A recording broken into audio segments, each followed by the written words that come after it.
sports, and politics. Get ready to rumble! You wanna talk smack? You in the right place. So take a step back before I get all up in your remember, because I don't remember. I remember every bit of this. You're the dudes holding on the phone line. Your voice will be heard, sir. Next caller, please. Oh! Derek's gonna get him. Fantasy, sports, and politics. Fantasy, sports, and politics. Fantasy, sports, and politics. Fantasy, sports, and politics. Listeners are asking questions about this week's games, not Jerry's personal beef. So what's your thought?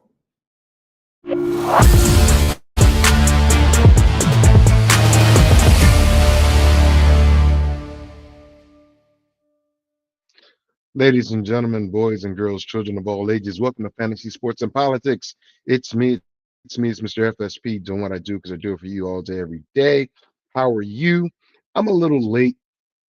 I thought I had scheduled this program yesterday or Friday, and apparently I didn't. I'm getting old. I've just become a grandfather, and I am thrilled and excited. This little girl is the new place in my heart, man. You know, got another one on the way too. So I got to make room. But right now, this little girl is everything to me. My Arizona Coyotes team I'm a part of, sponsoring as well. They did excellent yesterday in a match, as an exhibition, as if I'm high, but exhibition match versus the Arizona Gladiators, which is an outdoor team.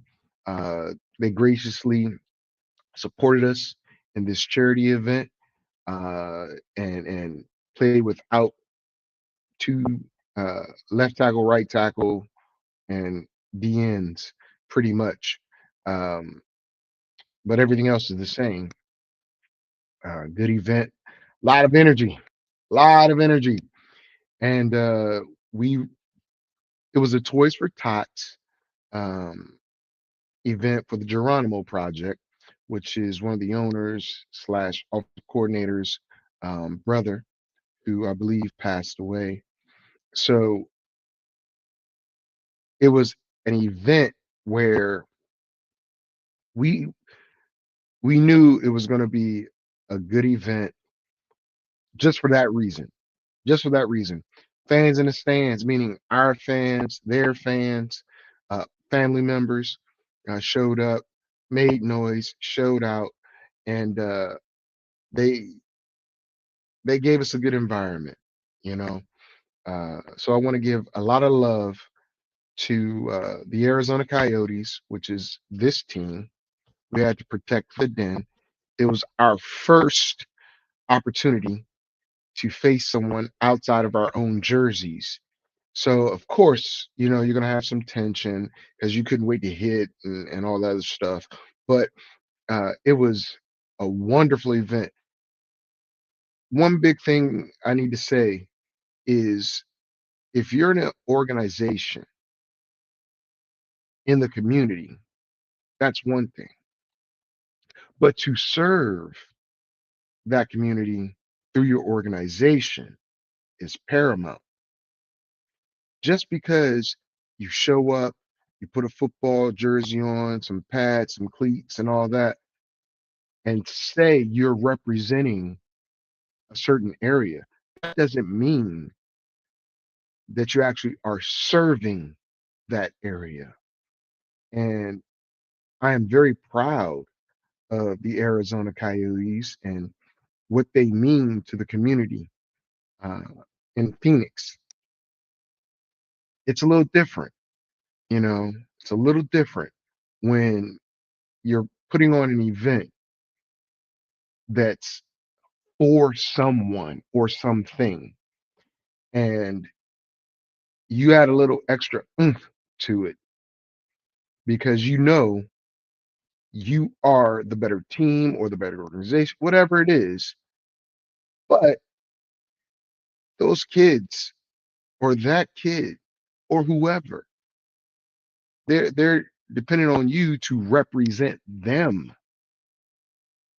and you help them. That's what it's all about. Athletics. That's what it's all about, right?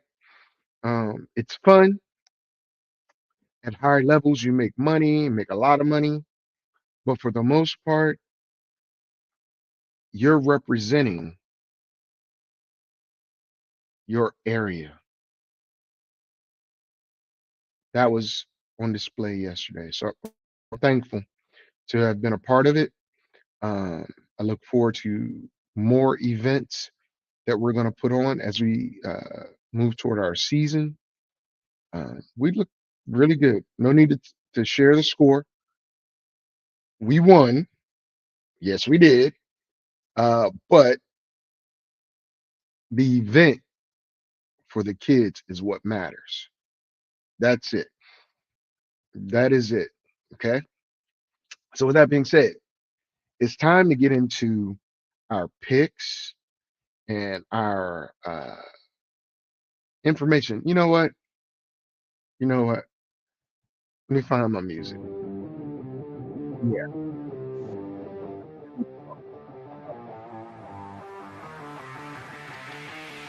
As that music revs up. Here we go. We've got the college football playoff. Boxing. And NFL today. So let's get right to it. Jake Paul versus Anthony Joshua. Firstly, I thought it was very disrespectful at how Anthony Joshua was introduced.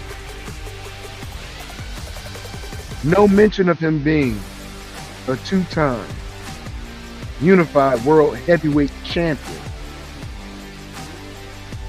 No mention of his accolades with interest. Just where he hailed from,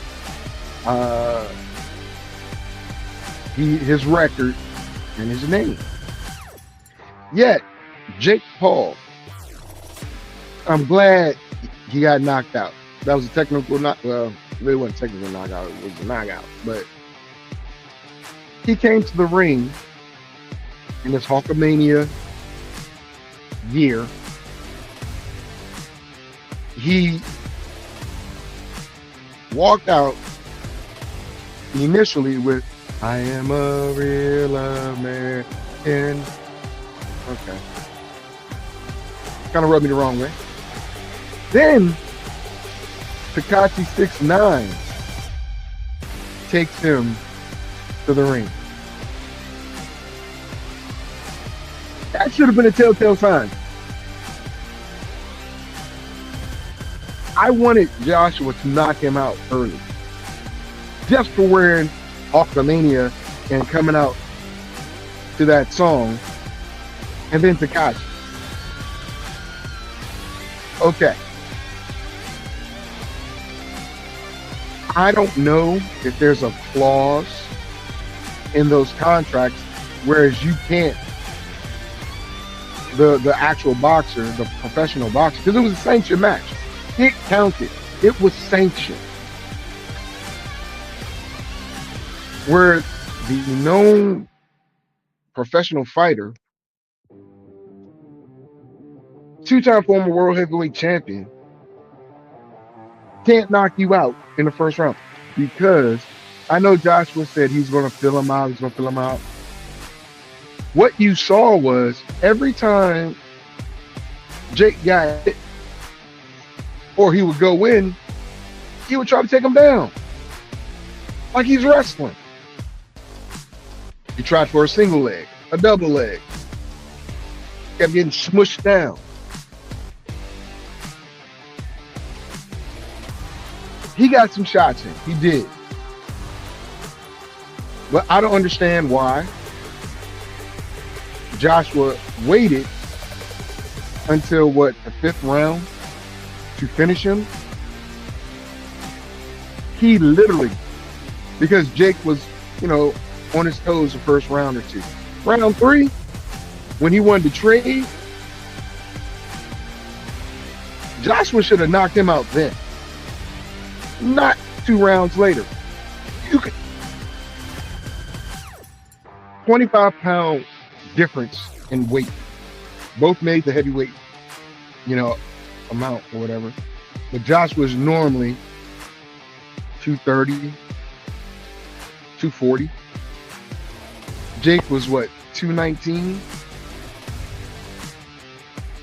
I give him credit for going into the ring with a current boxer that's former 2-time world heavyweight champion, seeking to be 3-time world heavyweight champion.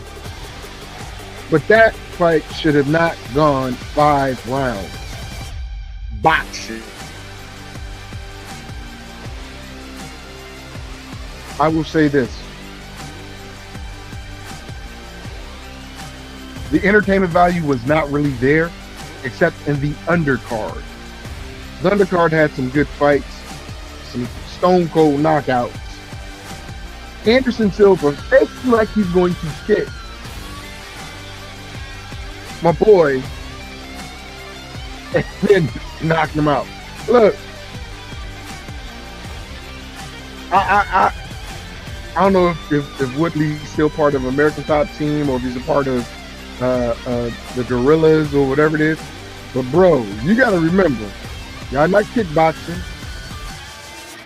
Y'all not in the UFC. It was a boxing match.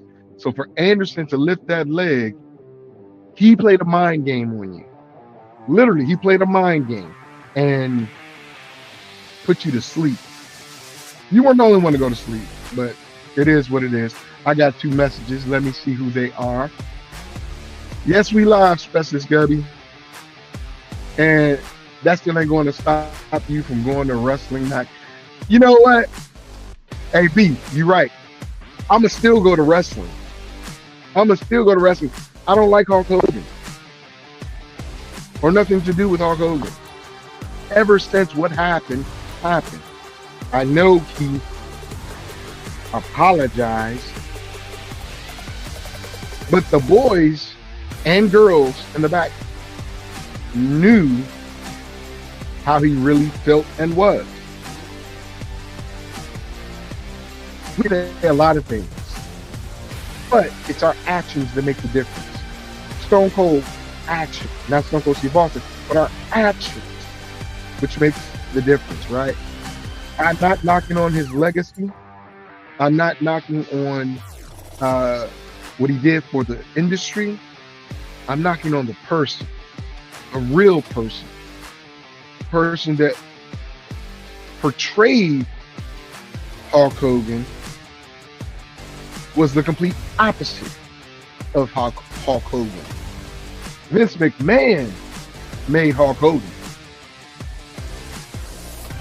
Terry Bollea played Hulk Hogan. All right. But that boxing match, undercard was okay. The ladies fought pretty good. Pretty good, man. I thought that was some good fighting. And Jake Paul got introduced like he was a god. The largest female boxing promoter in the world. I'm like, you're standing in a ring across from a 2-time unified world heavyweight champion. It don't matter who walks out first, walks out last, whatever. Come on. All right. Let's get to college football playoff. I'm going to say this. Oklahoma, you had that game. That game was yours to win. It slipped all away. All away. Gone. Bama will lose to Indiana. I honestly believe that. And that kid, Mez, I forgot the kid who won the Heisman Trophy. He's the real deal quarterback. The real deal quarterback. If Bama's quarterback does not step up and step out the first quarter, quarter and a half, and stop being a second half quarterback, Indiana's going to beat them. They really are. But Bama beat OU. I want to talk a little bit about what happened with James Madison versus Oregon. Everybody thought it was going to be a huge blowout. They lost, yes. They didn't lose by 21 like the spread was. It was 51-34. How many teams have scored 34 points on Oregon this year? Think about that.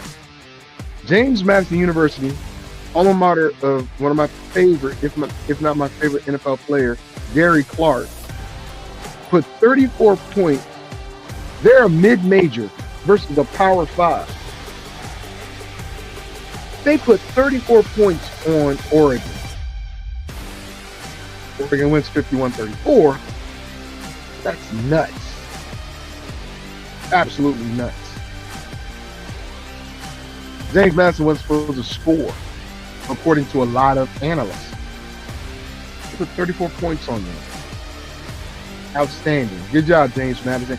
And you represented your conference well, even in defeat.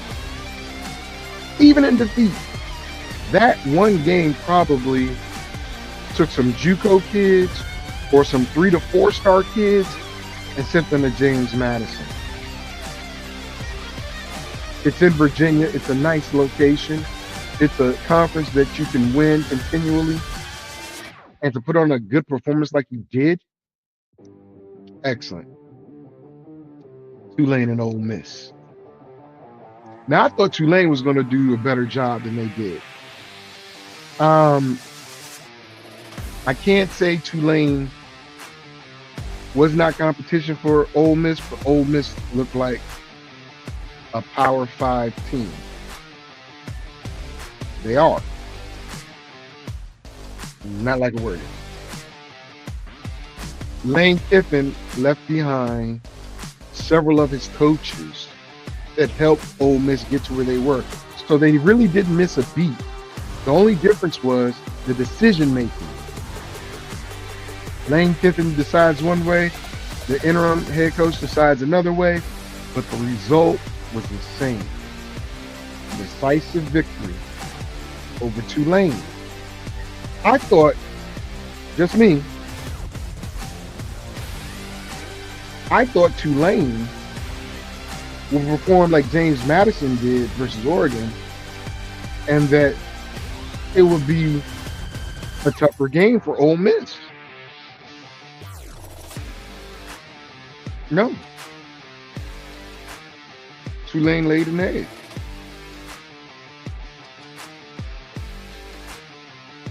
That means Ole Miss moves on. And Ole Miss takes on Georgia. Tough game right there, guys. Oregon moves on to take on Texas Tech. And I believe Texas Tech is one, they're the 4th seed. So it's a 4-5 matchup, right? I think Texas Tech defeats Oregon, especially after seeing what, James Madison did. 34-51. Now, again, they didn't lose by 20 or 21. They lost. It was almost. They covered that spread. Tulane lost 41-10.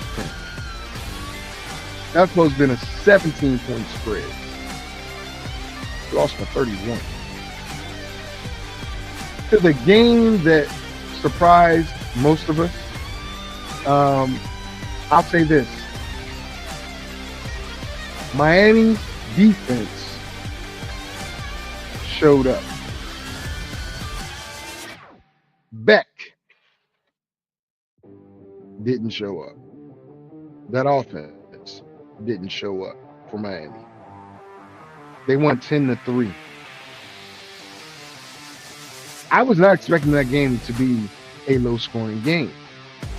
A total of 13 points. Texas A&M, they're explosive. Very explosive, right? Miami has been Dr. Jekyll, Mr. Hyde all season. All season. And when they're that way, you don't know what you're going to get. But that defense showed up and caused a lot of havoc for A&M. I lost this one. I had Texas A&M beating Miami. I should have picked Miami to cover the spread. I did not. But I actually thought A&M was just going to bulldoze them because I don't believe in the offense in Miami.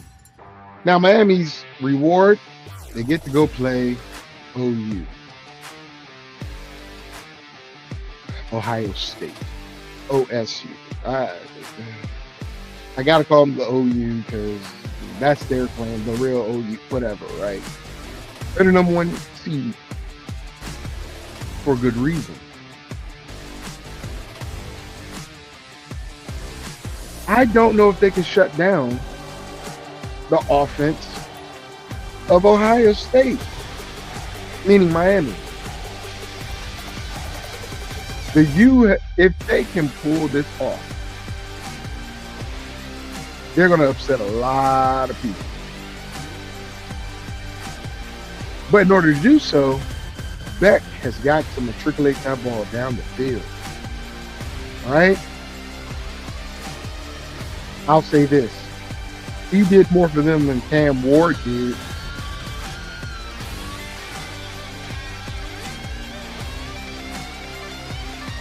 With less talent, by the way. Cristobal has done his job in Miami. He won that bowl game. The college football playoff bowl game. Now he's going to face Ohio State. Can he get the same energy out of that defense that he did this past Saturday? I don't know. I think Ohio State relies heavily on that one receiver who is a monster. But they need to pound some more that Miami front to slow them down, man. They're pretty good. They are pretty good. I just don't think the entire team is better than Ohio's. And again, I'm not an Ohio State fan, but if they're not in the championship, of course, I got Georgia beating Ole Miss, right? I like Ole Miss. I do. I just think Georgia in the Sugar Bowl, because that's where it's going to be played, is going to be tougher to beat, of course, in Tulane, but it's a different beast. It's a different beast. Miami and the Cotton Bowl versus Ohio State, that's neutral pretty much, right? Cotton Bowl's in Texas, Miami's in Florida, Ohio State is Ohio State.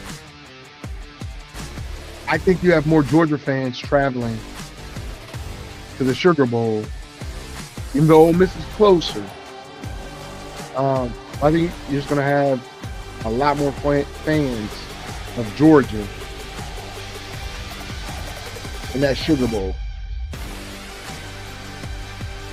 Oh, I'm sorry, guys. I'm a little tired. The Rose Bowl, Bama, Indiana,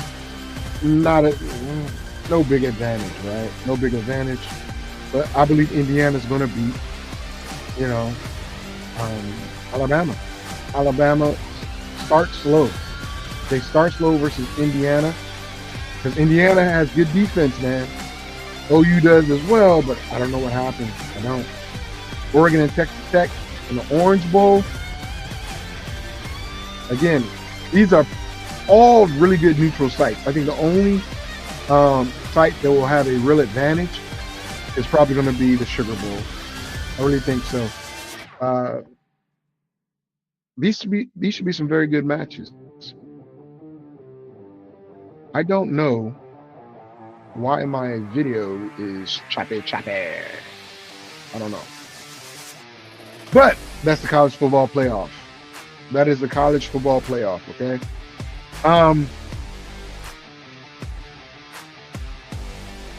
It's pretty good. Very good football going on. These kids have what, like 2 weeks, 3 weeks since the last game, so I didn't expect it to be stellar defensive games, but we got at least one of them. I mean, stellar defense, but it is what it is.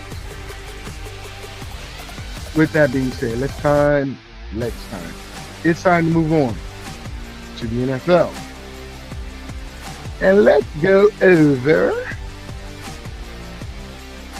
last week's record. Look, I'm going to tell you, man. I didn't do too hot. I didn't think Atlanta was going to beat the Buccaneers, so I started off 0-1. Had the Bears, had the Ravens, had the Texans, had the Jaguars, had the Chiefs losing. I got to check that one. I think I had the Chiefs winning.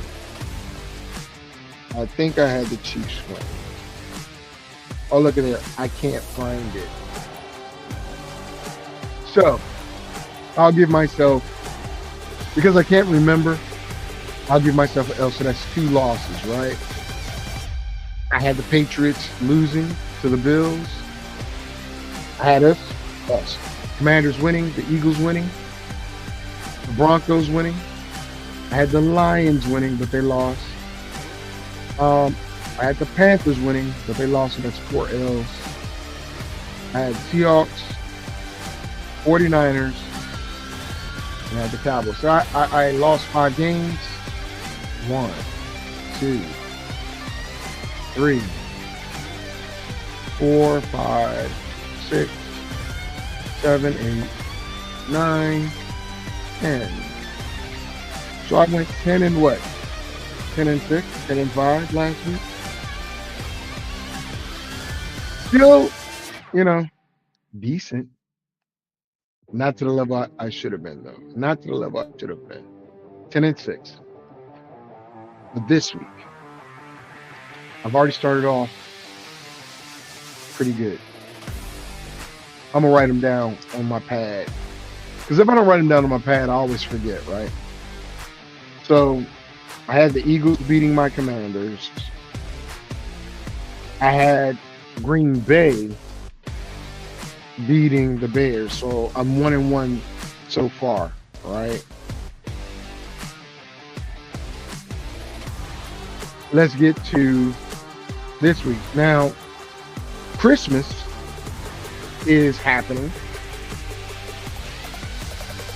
So I'll talk about those Christmas things at the end of this, okay?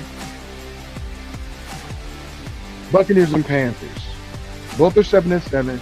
This is pretty much, let me see what the Falcons record is, honestly. It's not going to happen, but the Falcons can get a 3-way tie with these guys. Because one is going to lose. Well, they can finish second. One is going to, unless it's a tie. Woo! Wouldn't that be something? Buccaneers and Panthers. Okay. The Panthers had a layup versus the Saints. But the Saints defense last week, or the last 2 weeks, have turned it on. I don't know if that's going to continue. I think Baker Mayfield, he's got Mike Evans back. He's got Ibuka, and he's got Godwin. He's got a strong run game and a good defense. I don't want to sleep on the Panthers, though. But I am today. I'm picking the Buccaneers to win versus the Panthers.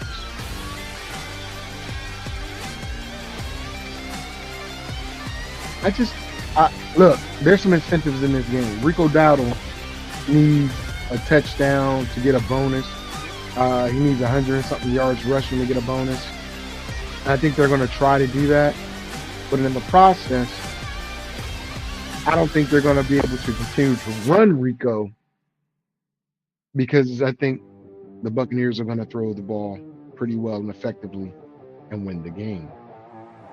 In the next game, the Bills and the Browns. Look, there are incentives in this game.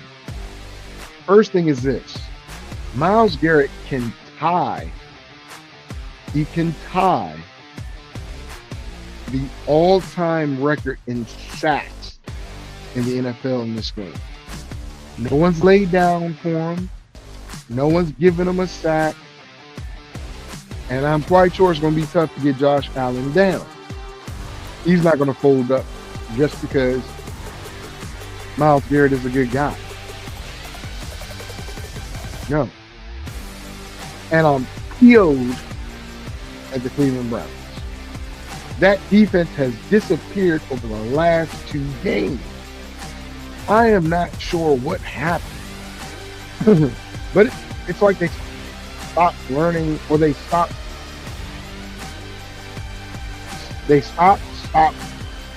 running. I mean, hold on. They stopped. I'm saying it differently because I'm messing myself up. It's like they forgot how to stop the run game. And then because of that, the DBs are in a more precarious situation, a peculiar situation, and the DBs are getting beat. I don't know what happened, but the Bills are going to beat the Browns. It don't matter what Shedeur does.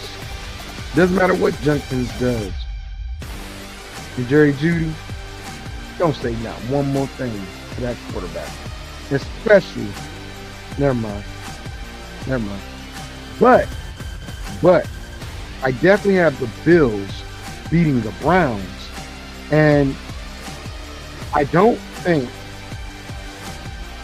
you do Shedeur any favors, Kevin Stefanski, by 1 week saying he's the starter for the rest of the year, and then in the press conference after the loss, you're non-committal.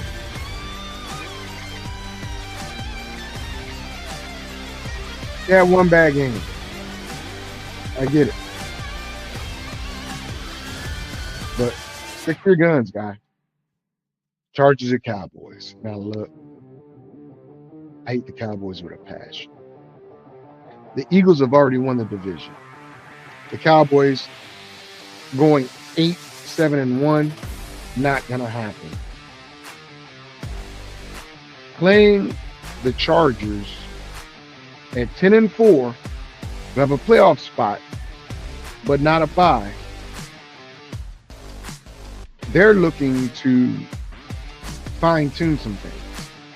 Yes, the Cowboys can score, but no, the Cowboys can't stop anybody. Diggs returns, their top cornerback. Him and Bland, the 2 corners for Dallas, are paid rather well, but they're not run-stopping linebackers or linemen. Quentin Williams and Wilson, this is a game, this game right here, where that's going to have to come into play. Tackles for the Chargers have been out for a while, but they can still run the ball. Justin Herbert still has a live arm, but again, not that much time. So Ladd McConkey, Johnson, and Keenan Allen, I'm not looking too much from them. But I am looking for a lot from Amari Hampton and Vidal. I think this is going to be a boring game. You have one of the highest scoring teams in the Cowboys versus one of the most power running teams in the Chargers. And the Cowboys aren't that good on defense. But those two additions, we'll see what happens. But I got to go with the Chargers. Just because I hate the Cowboys. And I think the Chargers are the better team. I don't care if it's in Dallas. Makes no difference to me. Jets at Saints. Now look. Before we all start believing in the Saints, because I don't. Before you start believing in Saul or Sal, I don't. The only reason why I believe the Jets lose this game is because we don't know what's going to happen with Tyrod Taylor. He's throwing in no names. I think he got injured a little bit, but the Saints defense has turned up. Last 2 weeks, they have been massively improved, putting their offense in positions to win, and they have. They beat the Bucs and they beat the Panthers, the two teams that are sitting on top of their division, and probably counted them as a win. Sadly mistaken. Now the Saints are the favorite. Hey, Chase Young, go hunt. That defense needs to produce because right now it's Breece Hall and not that much else in the Jets. Jets are 3-11. Saints are 4-10. I've got to go with the Saints. I don't want to go with the Saints, but I'm going to buy that fool's gold for this one game. For this one game, I'm going to buy that fool's gold. Watch they disappoint me. But maybe not. Maybe not. Here we go. Vikings and Giants. I'll be damned. I did not know. Well, I did know. I didn't believe that the Vikings could do that to the Cowboys without getting Justin Jefferson the ball as often as he should get it.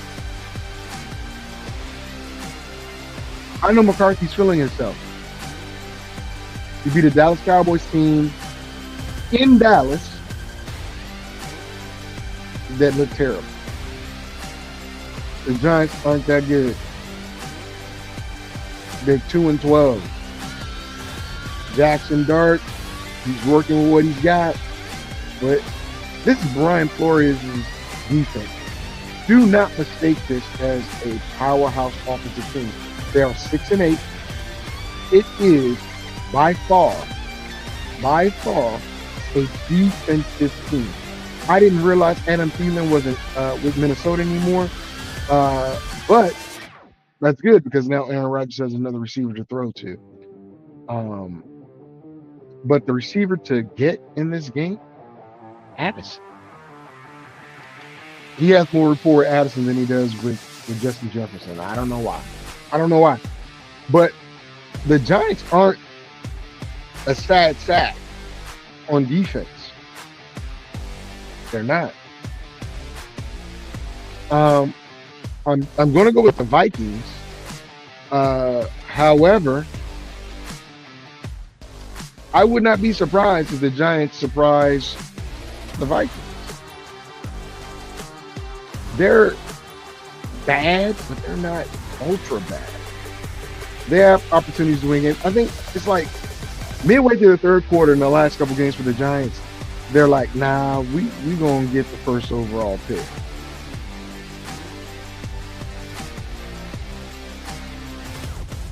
Doesn't always work out that way. And who do you want at number one anyway? Now, next year, You get Malik Neighbors back for Jackson Dart. Great plus. Are you going to go get the kid from Ohio State and tag team him because Cam Scatterboo comes back? Or do you get the best offensive line help that you can get? I get offensive line help. Somebody's got to protect Jackson Dart since he's not protecting himself. That's my feeling. But yes, I got the Vikings. Chiefs and Titans. Okay. Pat Mahomes is gone for the year. ACL tear. Excuse me. Chiefs are not going to make the playoffs. They've been eliminated. They're 6-8. Titans are 2-12. I'm going to tell you, the Titans have been playing better football. Been playing better football for the last couple games. Gardner Minshew, no Rashee Rice.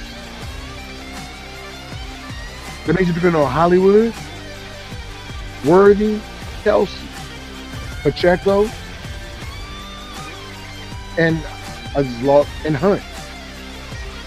I'm not saying you can't win with that, but this might be an upset. But hell no, I ain't picking the Titans. I ain't picking the dang going Titans. Y'all know I got a thing. I do not like Cam Ward. Period, point blank. I believe Cam Ward is maturing. And my stance on him, I think it might change next year. It all depends on his progression. But right now, for this season, that's just me. Bengals and Dolphins. Now look, this was supposed to be like the Sunday night game or whatever, but it got flexed out because both teams aren't that good. Miami's like, hey, we're going to keep McDaniel. Here's the choice, McDaniel or Tua. Let me ask the chat. In the chat, please post. Should Miami keep the head coach or the quarterback? Or get rid of both? That's a legit question. I think McDaniels is the better coach for that team. I think he's an excellent head coach. I don't know what to say about Tua and the team, but Tua is not as good as he was, and he's not getting any better. He's thrown for less than 150, 170 yards the last 3 games.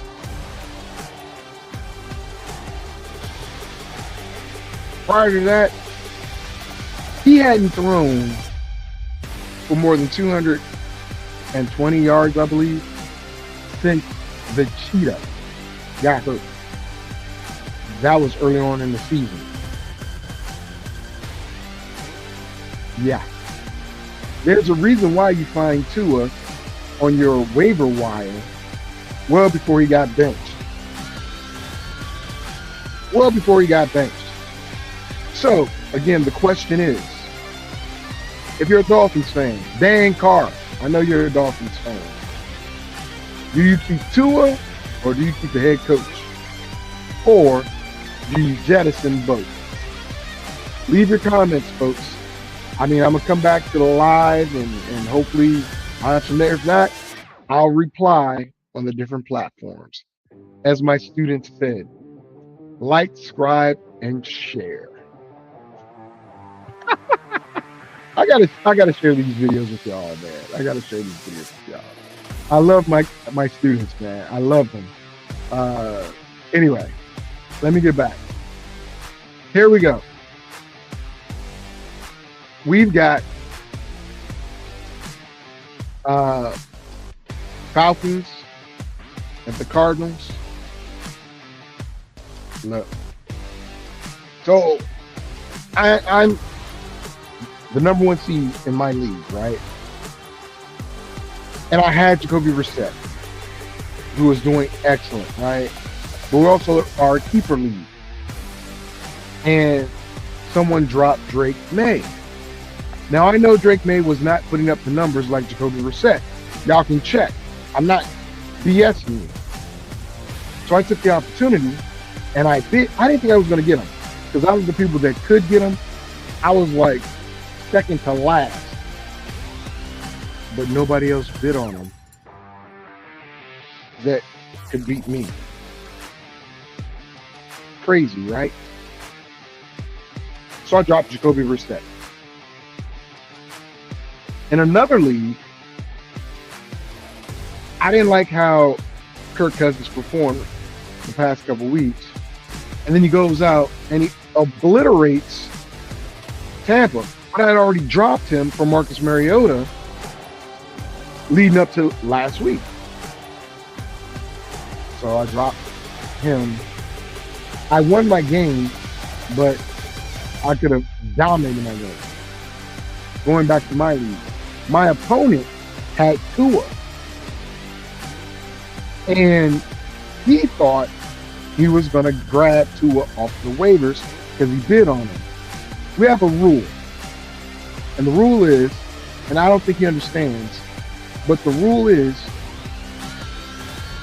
only those in the top 6 in the playoffs can put a waiver claim in for a player on Tuesday, right? Well, Baker Mayfield was dropped on Tuesday. So instead of grabbing somebody to replace Tua once he learned that he was out, he put a bid in for Baker. But someone else had more money. Now remember what the rule is. The rule is only the top 6 can put a claim in for Wednesday's waivers. After that, anybody can grab a player because you're still playing for something. They're playing for the person at the end of the playoffs that ends up number 12 has to pay the Champions League fee the following year. So that's why I allow the bottom 6 to go to the waivers and free agency after the top 6. Okay? So he gambled. He put in a lower bid and someone else got Baker. But he ended up getting Kirk Cousins.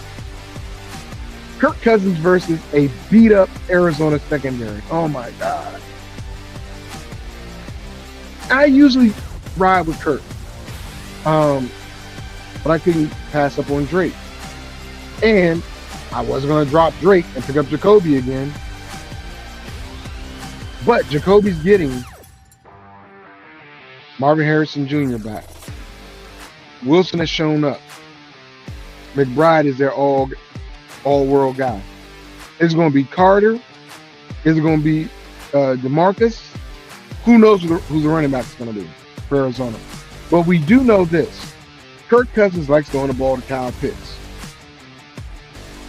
He's not connecting that well with anybody else. Very honest. Arizona secondary, even though they're down a lot of people, they still got Buda Baker there. And the linebackers are really good. And the linemen can get pressure. My hope is that Kirk does not do well in this game, but the Falcons do well enough to win. I know. I'm a season ticket holder for the Cardinals, and I gave those tickets to my son, one of my sons, so he and his girlfriend can go and enjoy the game. Have a date, on Dad. But I need to watch that game. I got to watch that game because, for me, there's a lot of fantasy implications with those two quarterbacks. Between Kirk Cousins and Jacoby Brissett, I got a lot tied up in there. Right? I really want to demolish and destroy my opponent in my league. He knows why. But he had Puka Nacua, who got 85 points by himself. Last night, he lost Jordan Love to a concussion. I'm not saying I'm happy about it, but I ain't saying I'm not thankful for it. His team, well, you know what? I'll do the fantasy stuff after this. I got to pick the Falcons to win the game, but I would not be surprised if the Cardinals win. Actually, I'm going to root for the Cardinals to win. I'm conflicted. Jaguars and Broncos. Big game here. Big game, Jaguars, Cardinals, right? Here's the thing. I told you guys that it was going to come down to Jacksonville or Houston to win that division. This was when it was still like 6-7 games left, right? I saw what was happening with Indy. They were a product of their schedule. Then they lose Daniel Dimes, and it's over, right? The 21-day window for Anthony Richardson has been open, even though they went out and got Phillip Rivers, which is cool. Phillip didn't do bad, but he didn't do extra good. But, hey, they're going to bring a younger guy in, and we'll see what happens. But Jacksonville, remember what I said, it's who you play, right? It's who you're going to play. And in this case, the Jaguars are playing the Broncos. The Broncos are the number 1 seed right now, 12-2. They're looking to win. Well, they're going to win the division. I think this is a win a division game. And Jacksonville, they're looking to stay in the playoff hunt and win the division. I don't think they're going to win the division. I think Houston will. So I have the Broncos winning the game, right? Jacksonville making the playoffs, but it's going to be tough. It's going to be tough because they got to end the season potentially for the division versus Houston. And Houston's on a heater. They're on a heater. Steelers at Lions. Look. I like this game, right? I mentioned Adam Thielen is in Pittsburgh. Valdez-Scantling is in Pittsburgh. That means DK Metcalf might show up, right? He did last game. Rodgers has at least 2 bona fide receivers to go with DK. And with that being the case, you got to look at it from a sense of they can run the ball, they're passing the ball better, and Detroit is on life support. Steelers have 1 game up on the Ravens. So if they drop this game to the Lions, they still have a shot at winning the division. But if Detroit loses this game, they're done. They have more to lose. They're at home. I think the Lions show up and win the game. Raiders, Texans, what'd I tell you? Jaguars will be 10-5. After losing to the Broncos, Texans will be 10-5 after beating the Raiders. Setting up a legit winner-take-all game next week. But in that game, Patriots and Ravens.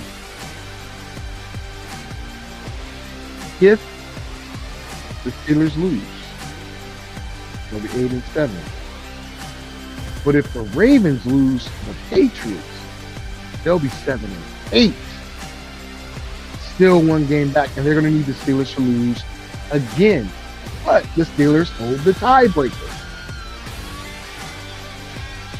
So, the Patriots are 11-3,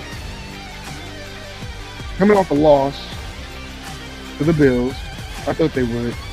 But I don't know what's going to happen here either. Because in my league, I have both these quarterbacks. I have Drake May, and I got my guy Lamar.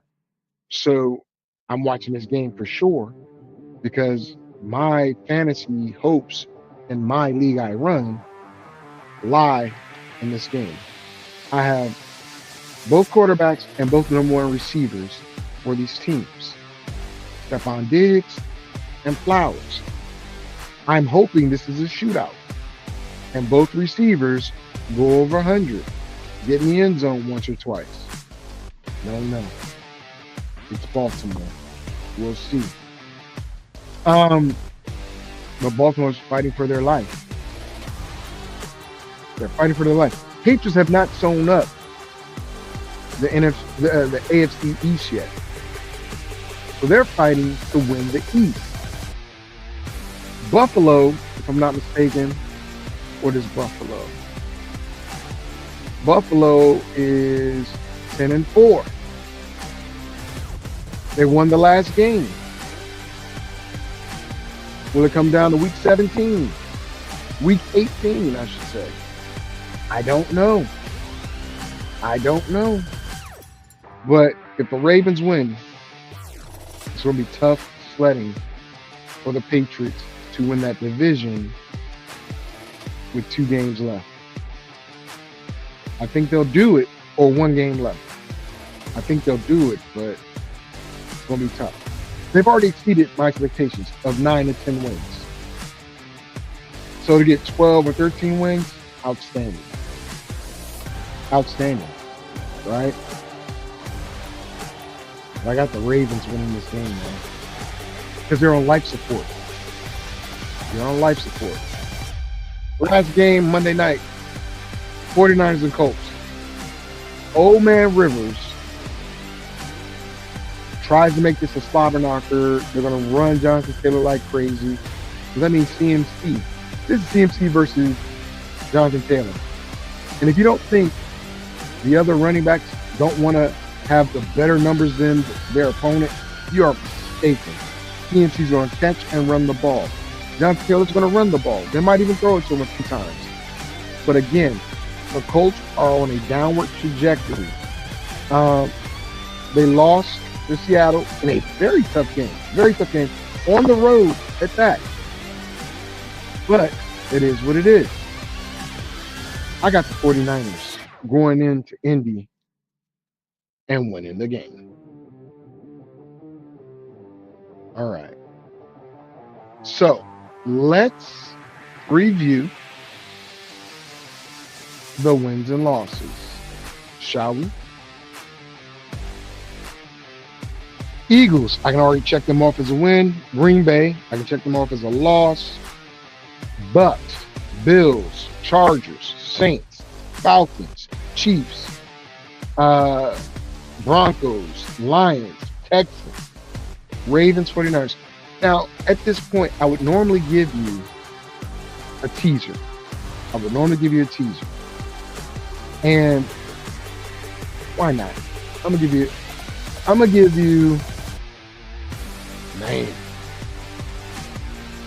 man, I'm not confident though. All right.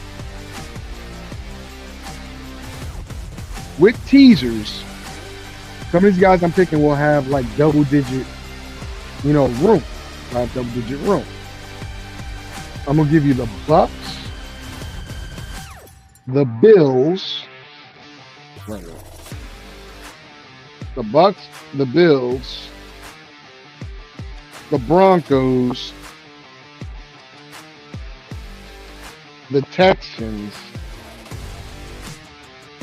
the Lions, because that could go either way. It really could. And the Vikings. So my teaser pick, if you play a teaser, the Bucks, the Bills, the Vikings, the Broncos, the Lions, and the Texans. Right now, the Broncos are the only favorite, but they're not favored by much. But they become a dog once you get to 6.5. And the Texans are favored. I think they're like 10, 15 point favorites, so they'll only be favored by like 6 or something like that. But outside of that, that's what I got for you. My teaser picks. All right, guys. Fantasy time. Fantasy time.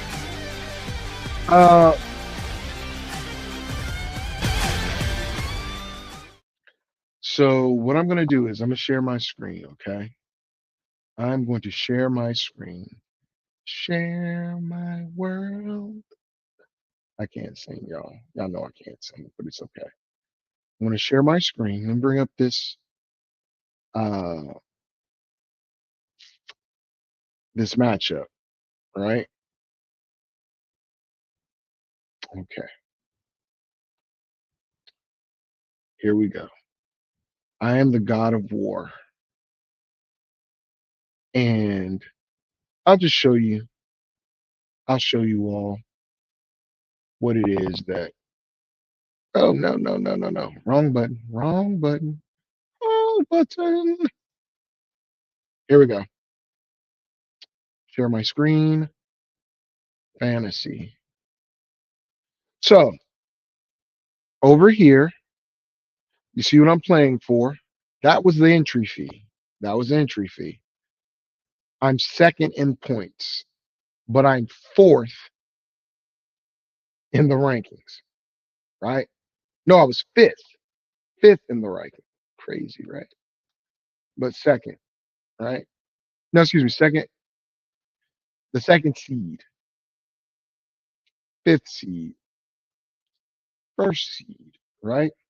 But this is the league I want to talk to you about because the Neighborhood Street Football 2 League is the one that I run. So let's go here, right? Let's go to the matchups. You can see right there. I'm projected to win. However, that 85.5 from Puka Nacua, 225 receiving yards, 2 touchdowns, 12 receptions. I need Stefan or Zay to do that. I need Jamar and Christian McCaffrey to do that. Kenneth Walker already did his job for me. He well exceeded what we thought he was going to do. Right? He had a rushing touchdown. Um, he had 2 rushing touchdowns. Whatever. No, he had 1 rushing touchdown and one was for 40 yards. That's what that is. That's what that is. But looking at the team, the Packers gave him a half a point. They were projected to give him 10. This is why I'm on the Saints today. I'm not going to lie. This is why I'm on the Saints. I need that 16.19. I need it. I need it. Right? Myers, I needed that 8. He only gave me 2. Bobby gave him 9 when he was only supposed to give him 5. I was supposed to get 7, only got 6. But let's go down this thing. Jordan Love, out with concussion. He's done. That means he only has Kirk Cousins. Remember, I said I'm rooting for Kirk to do well, but not too well, because I want Atlanta to win the game. But I don't want him to do well enough to beat me. That's where that came from. And there's Drake May. You might say, how did I get Lamar, Flowers, Diggs, Gibbs, McCaffrey, McBride, Evans, Walker, May? You really don't care about Myers. And my IDPs, Brooks, Swearinger, Braun, all those people were my wits. Also had DJ Moore, Watson, Brandon Robinson Jr., Gasecki, the Patriots defense, the Rams defense, which I'm glad I left, Singleton, but I also got Scatterboo and Rasheed Rice, right? So I told you we're a keeper league. My keeper was Jamar Gibbs. Okay. We traded draft picks. You can trade draft picks. So the first trade I had was with Mr. Taylor, Jerry Taylor. And it was, I was going to send one of my other keepers, which was Drake London, to him for Michael Penix. We did that. Had Michael Penix as the number 2 quarterback all season until he got hurt. Then I dropped him, used Kirk Cousins once or twice, got disappointed. And that's when Kyler Murray got benched or got hurt, and then subsequently didn't get his job back. I picked up Jacoby Brissett. And that's that whole story about how I dropped Jacoby Brissett to get Drake May. Okay. Now, I further traded away. I went all in this year. I traded away because I have a rule. If you pay your fee for the following season and the other person pays their fee for the following season, you can trade draft picks for next year. So I traded my first overall pick next year for the right to get back in the first round because I traded up. At the beginning, I was at the bottom of the draft. Or I was in the middle of the draft. I traded up 3 or 4. No, I traded up to number 3, I believe. Number 3 from number 8 to get Lamar Jackson. Now, my plan was not to get Lamar Jackson. That was not my plan. But that's who I got when I made that futures pick trade. Excuse me. Let me backtrack. That was not a future picks trade.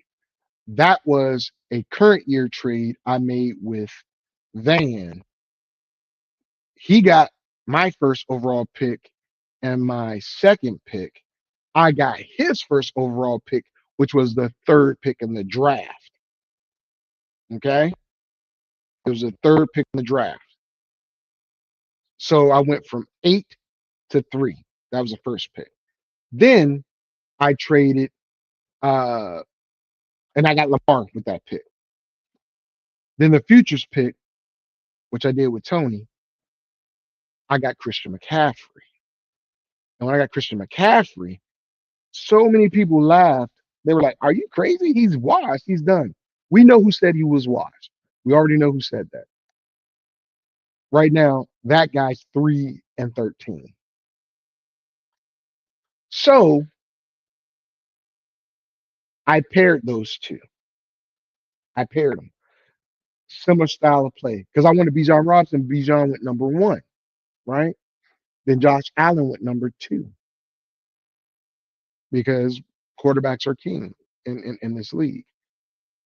Except when these guys go off, honestly. I drafted Zay to go with Lamar. Stephon was a late pick. McBride. How'd I get McBride? Because Mike Evans was my original number 2 guy, right? Another futures pick. But it didn't cost me a first rounder. It was a late round pick.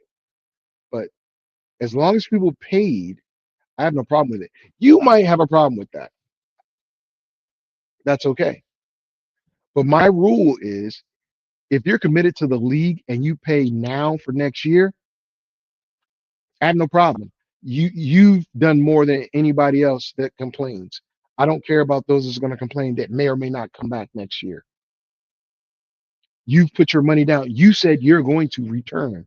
So therefore, I listen to you, not the jokers that want to talk crap and are on the fence. I'm not playing for on the fence. I'm playing for commitment. But this is what we're trying to accomplish. I'm trying to get 265. He wants 256. I just want to win the matchup. He's had 1, 2, 3, 4 players play. 2 of his big dogs. But look, he still has JJ, James Cook, going against Cleveland, who's been giving up the cheeks in the run game. Travis Etienne, that's going to be tough because Denver's a tough team. Denver's tough.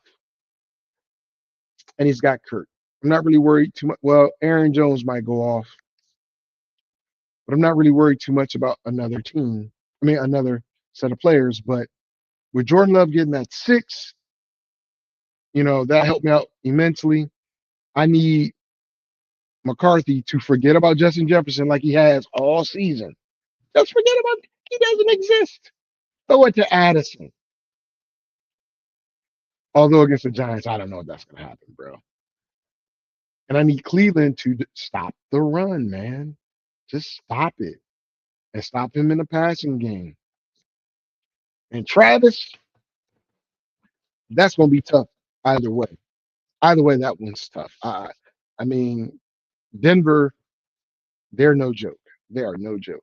All right, guys. So that's the matchup in this league. I got a similar matchup in the other leagues where I'm in. Ooh, okay. All right. I got a similar matchup in other leagues, but I'm the favorite in only this one and another. Pray for your boy. So let me stop sharing and I can close that. With that being the case and everything, that's going to do it for the show. Let me do a recap of Week 16's games and then my teaser. I had the Eagles, Green Bay, the Bucks or Buccaneers, Bills, Chargers, Saints, Vikings, Chiefs, Falcons, Broncos, Lions, Texans, Ravens, and 49ers. My locks for the teaser, again, for a teaser, Bucks, Bills, Vikings, Broncos, Lions, Texans. All right. With that being said, I want to thank everybody for tuning in, for being a part of the show. Whether you made a comment or you are here to get a little information. I'll cut this up, put it on my different platforms, and I appreciate you all immensely. Go Arizona Coyotes. We defend the den and we make things happen. We appreciate you. And yeah, I think I'm about to be out. I'm out, dog.